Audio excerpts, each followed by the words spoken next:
In this life, you reap what you sow.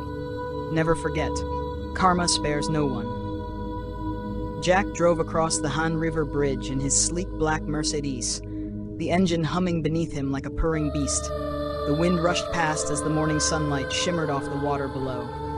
A tune played softly from the car radio, something cheerful and forgettable. But Jack wasn't really listening. His thoughts were elsewhere, swirling with ambition, with desire, with a kind of giddy anticipation. Today wasn't just any other day. Word had spread like wildfire through the company. The new director of business development was arriving. She wasn't just any hire. She was the chairman's daughter, Luna. Fresh from the States, where she'd studied business at some fancy university Jack couldn't remember the name of. They said she was smart, charming, beautiful, perfect. Jack had never met her, but that only made her more intriguing. This morning, he left earlier than usual, slicked his hair back just right, picked his sharpest tie, and stepped into his car like a man preparing for destiny. The road was familiar. He drove it every day, but something caught his eye. A milestone marker he'd never seen before. Kilometer 13, new, too clean, planted right in the middle of the divider. It stood like an omen, a strange interruption in an otherwise predictable path. Jack narrowed his eyes.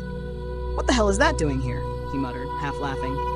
Transportation department must be bored out of their minds. He sped up, brushing off the strange feeling creeping up his spine. Just a sign. Nothing more.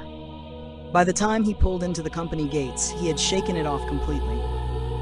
The security guard waved to him. "Early today, Mr. Jack?" Jack gave him a cold smile and didn't answer.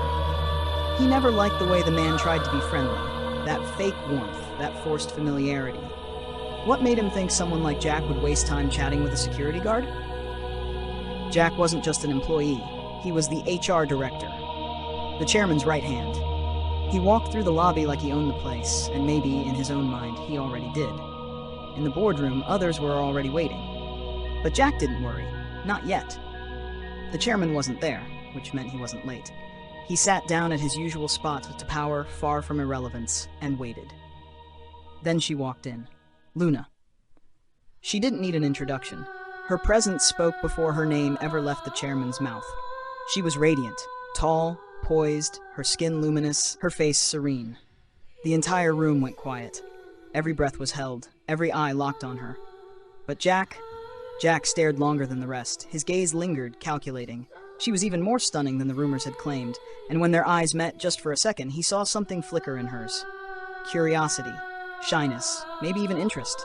That was all he needed. In his head, a plan unfurled like a velvet ribbon, a seduction, a path, a future. He would charm her, win her, marry her. Become the chairman's son-in-law.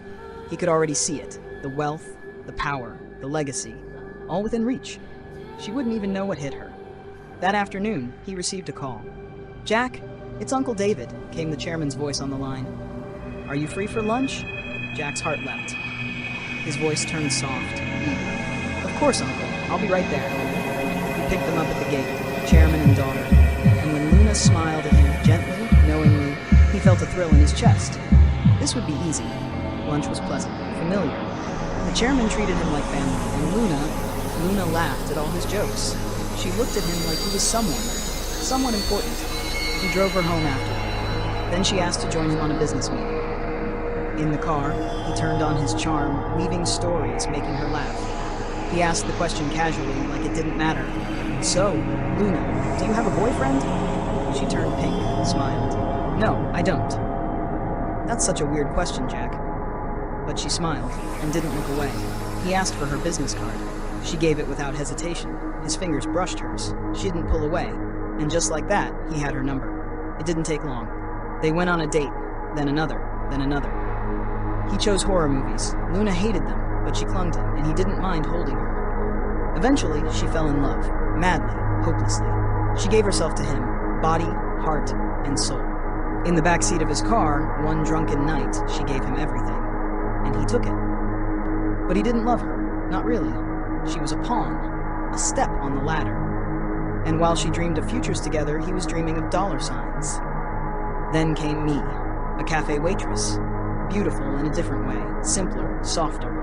From the countryside, she didn't wear perfume, but she smelled like fresh rain. She didn't speak in polished sentences, but her voice was warm. Jack had meant only to flirt, but something about her stuck. She was kind. She believed in him. And slowly, without meaning to, Jack fell in love. Real love. But he already had Luna, so he lived a double life, pretending, smiling, lying, telling Luna she was his only one, telling me she was the only one who mattered. And in both lies, he found comfort, until the message came. A photo, a pregnancy test. 2 bold lines. The words below. I'm pregnant. What now? Let's get married, okay? His world tilted. He couldn't breathe. Everything he built, his plan, his future, was teetering on the edge of collapse. He agreed to meet her. The riverbed. The place. He didn't eat. Didn't sleep. Just drove, and Lee was already waiting. She saw him and lit up like sunrise. Her hand instinctively went to her stomach. Their child. His child. She loved him. Even though she knew about Luna, she believed love could fix anything. She was wrong.